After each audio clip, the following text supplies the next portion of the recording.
मित्रांनो, तुमच्या समोर विषय मांडतीये राष्ट्रपुरुषांची चरित्रातून आम्ही काय केलं. एक होती झाशीची राणी, ती एक होती ना. एक होती झाशीची राणी, ती एक होती ना. ढाल छातीशी, पुत्र पाठीशी, कमरेला तलवार. स्वराज्याचे निशाण आम्ही नाही सोडणार, नाही सोडणार. असे म्हटले जाते की दुर्लभ भारतीय जन्म या उक्तीप्रमाणे माझ्या देशाचा इतिहास सिंहावलोकन केले असता दिसून येईल. या देशात अनेक राष्ट्रपुरुष महापुरुष होऊन गेले. त्यांच्या कर्तृत्वाने त्यांनी भारतीय समाजाच्या जडणघडणीत आपल्या विचारांचे समतोल नक्कीच पाहायला मिळतो. स्मृतिकार म्हणतात की एत देश प्रसूतस्य सकाशादग्र जन्मनः स्वम स्वम चरित्र शिक्षरेण पृथ्वी व्यासेव मानवः. स्वतः चरित्र संपन्न जीवन जगत असताना आपल्या चरित्रातून समाजाला योग्य दिशा देणारे महापुरुष या भारतभूमीच्या कुशीत जन्माला आले. अशा राष्ट्रपुरुषांनी जाती जाती धर्म धर्म संप्रदाय याच्यात न विभागता त्यांच्या विचारांचा वारसा आपण जपला पाहिजे. मराठ्यांनी वाटून घेतले जिजाऊ शिवरायांना, मराठ्यांनी वाटून घेतले जिजाऊ शिवरायांना आणि दलितांनी बांधून ठेवलं रमायाने पुराण. अण्णाभाऊंनी आमचे मातंगांनी गायले गाणी, अण्णाभाऊंनी आमचे मातंगांनी गायले गाणी आणि अहिल्यादेवी माझी भक्त घराची राणी. ज्योतिबाला पूजण्यासाठी जमा झाले सारे माळी आणि राष्ट्रपुरुषांच्या विचारांची इथेच झाली होळी. राष्ट्रपुरुषांच्या विचारांची इथेच झाली होळी. जाती धर्म पंथ संप्रदाय याच्या पलीकडे जाऊन आपण राष्ट्रपुरुषांच्या विचारांचा अंगीकार केला तरच आपले सामाजिक उत्थान होऊ शकते.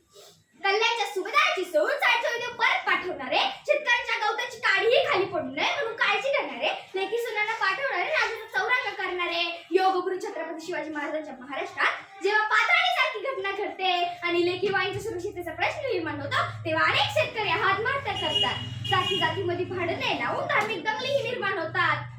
तेव्हा योगगुरु छत्रपती शिवाजी महाराजांच्या चरित्रातील परमश्री माते समान हळवा स्वाभिमान, स्वधर्माचा अभिमान व इतर धर्माची गुण आपल्याला घ्यायला.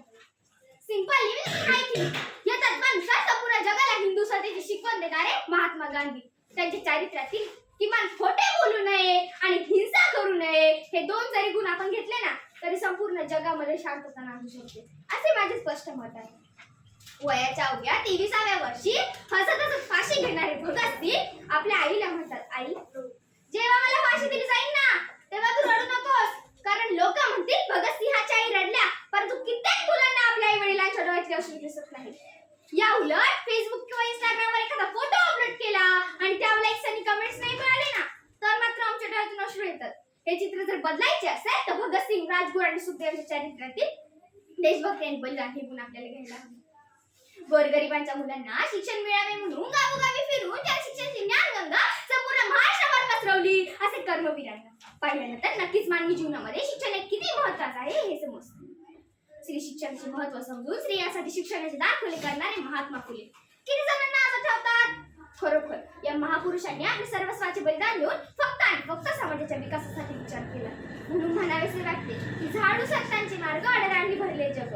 या संतोक्तीप्रमाणे माझ्या देशाच्या इतिहासात माझ्या देशाच्या महाराष्ट्र पुरुषांनी केलेल्या वैचारिक मार्गाचा अवलंब करून फक्त आणि फक्त माझ्या वैचारिक मार्गाचा अवलंब करून आपण संस्कारशील, सर्जनशील, सुदृढ स्वावलंबी राष्ट्राचे निर्माण करू शकतो. राष्ट्रपुरुषांच्या विचारावर बोलायला तर खूप काय बोलते पण मला जे वेळेचं बंधन आहे त्याची भर लागते. आणि